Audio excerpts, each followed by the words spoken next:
It's a bit off-brand. I've got a lemsip today instead of a cup of tea. I'm feeling a bit grim. Cracking out a lemsip with the lads. I didn't do a bake-off video for week 2. I guess I'll quickly catch up in like the next 30 seconds. The first point, why did Manon have a kangaroo on her family farm? 2, for the showstoppers, why was Sandy holding an umbrella, but only for Karen's? Like, I get that it was kind of like, it was the right colour, and she was holding it behind the cake, so it was a nice background. But she didn't do that for anyone else's, so she just really likes Karen and agreed to make her cake look nicer. Luke went out, which was sad because I like him. He was a good Sheffield lad and he's gone. So all our hopes lie with Rahul, who went to uni in Sheffield. I think Luke probably deserved to go. He had a bit of a mare. Although there was some controversy when Manon left the ascertain around her chocolate collar, and that gave it the extra time to set. Luke could have probably also done that, but he didn't. A little bit iffy on there, but we're moving past it. Week 3, it's bread week. It's the week everyone loves because Paul Hollywood will hate your bread. Woo! I have zero structure planned for this video, so it's just going to be whatever I remember. First of all, I love that for Kim Joy's showstopper, she did cats again. Just a cat wedding. That was adorable. And she did cats last week. In Cake Week, she put cats around her cake. And that was really cute. I just think she really likes cats, and it's lovely. Her little bread cats were really cute. She's mixing it up next week though, because in the little trailer bit for next week, it looked like she had turtles with cute faces on. So something a little bit different. I've noticed that every single week there is a moment when I go, oh no, Terry! Terry always messes something up and it stresses me out.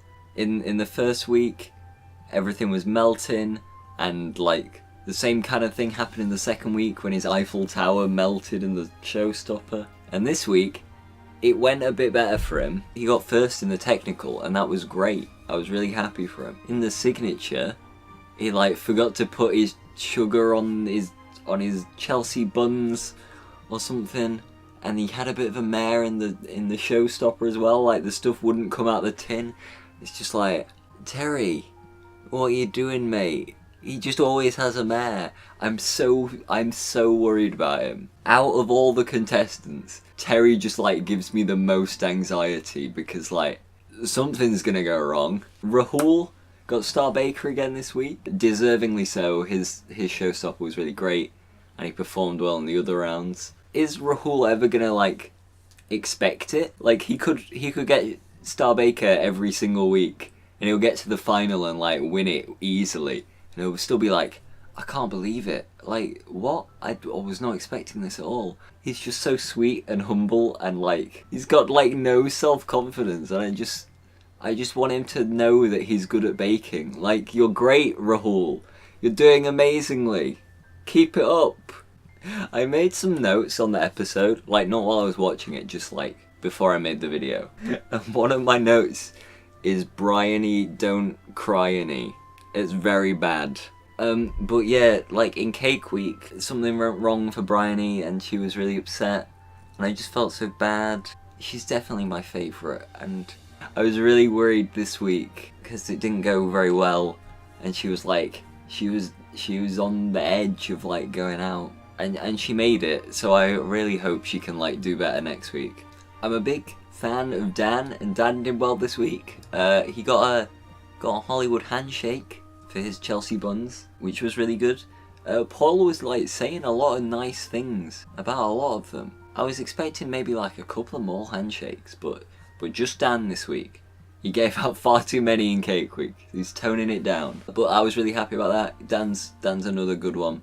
Obviously, Anthony went out this week. He did have a bad week. He's been struggling a little bit, and like he's got all the flavors. It just sometimes like it's timing that he gets a bit off. That was the problem this week. He just ran out of time to decorate his showstopper, and that was what did it. And it's sad to see him go.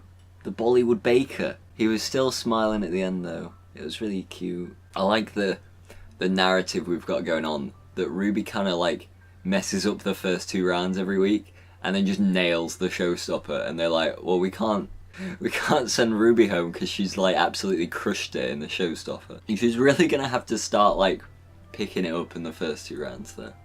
John's kind of been like sneaking under the radar, I feel. Like he did well in the technical this week, but like his signature and his showstopper were just kind of like middling. He's not really been in danger of going out, but he's not been at the top that much either.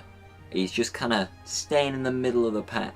This is like not baking related, but twice this episode, it had Manon and her roommate, and they both were wearing like the same pajamas in like the clip of like, here's a bit of background about the bakers.